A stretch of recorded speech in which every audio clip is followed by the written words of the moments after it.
নরবেটো টোটো নামে একটা super fan আছে, ইসরায়েলি জায়নিস্ট।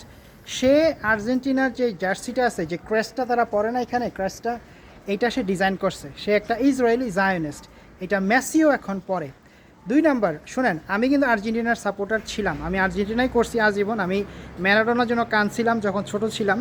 তো আপনারা ভাববেন না যে আমি কথাগুলো বলতেছি কারণ আমি ব্রাজিলের সাপোর্টার। আমি ব্রাজিলের কখনো সাপোর্ট করি নাই, করবও না, কারণ হচ্ছে ব্রাজিলের জাতিটা হচ্ছে একটা অসভ্য জাতি। তো এখন আর্জেন্টিনা করতাম, আর্জেন্টিনা আমি করবো না। 2 নাম্বার কথা হচ্ছে আপনার যে জাভিয়ার মিলাই, আর্জেন্টিনা যে প্রেসিডেন্ট আছে, সে আপনার কিছুদিন আগে, গত 1 মাস আগে অ্যাকচুয়ালি ইসরায়েল ভিজিট করছে। সে জানেন কি বলছে ইরান সম্বন্ধে? সে বলছে ইরানের কালচারটা হচ্ছে একটা কিলিং কালচার, মানে হত্যাকারী কালচার, এবং সে বলছে এই কালচারের সাথে আমরা কোনোদিনও এক্সিস্ট করতে পারবো না। এই বদমাইশ সে বলছে আমি পুরো দুনিয়ার মধ্যে সবচেয়ে বেশি কট্টরবাদী জায়নিস্ট। সে কথাটা বলছে, দুনিয়া যত প্রেসিডেন্ট আছে তার মধ্যে সবচেয়ে বড় জায়নিস্ট প্রেসিডেন্ট হচ্ছে আমি।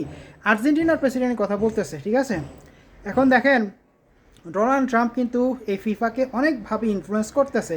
ফিফার যে আপনার এই যে জিয়ানো ইনফেন্টিনো আছে, যে প্রেসিডেন্ট আছে, সে একটা হচ্ছে মানে এত বড় হিপোক্রাইট, এত বড় হিপোক্রাইট, যেটা আপনি আমি কোনো দিন, সে খুব চালাক একটা মানে মানে শিয়ালের মতো চালাক লোক, সে শিয়ালের মতো চালাক।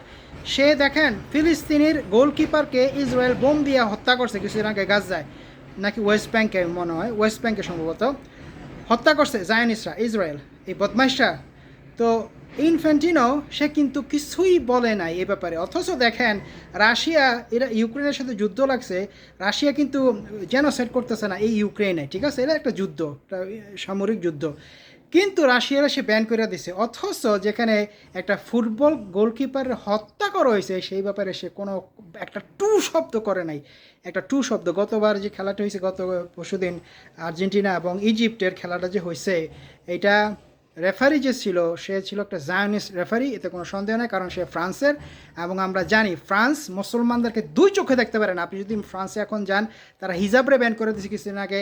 তারা মুসলমানদেরকে পাবলিক প্লেসগুলোতে বসে তোমরা কোনো দিন, পাবলিক প্লেসেও বলতেছে, এবং ইউনিভার্সিটিতে যে আছে, কলেজগুলোতে যে আছে, সেটা বলছে কোনো ইসলামিক সিম্বল আনতে পারবা না।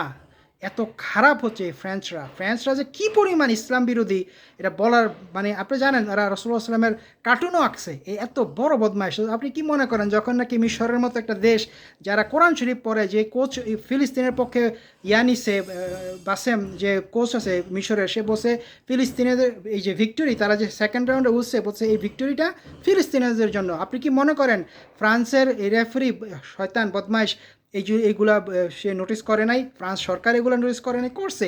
তো ইজিপ্টে তারা দেখতে পারে না, কারণ তারা মুসলমান। এরা যদি অন্য একটা দল হইতো তাহলে হয়তো বা তার কিছু ছাড় দিত, কিন্তু মুসলমানদেরকে কোনো তারা ছাড় দিবে না।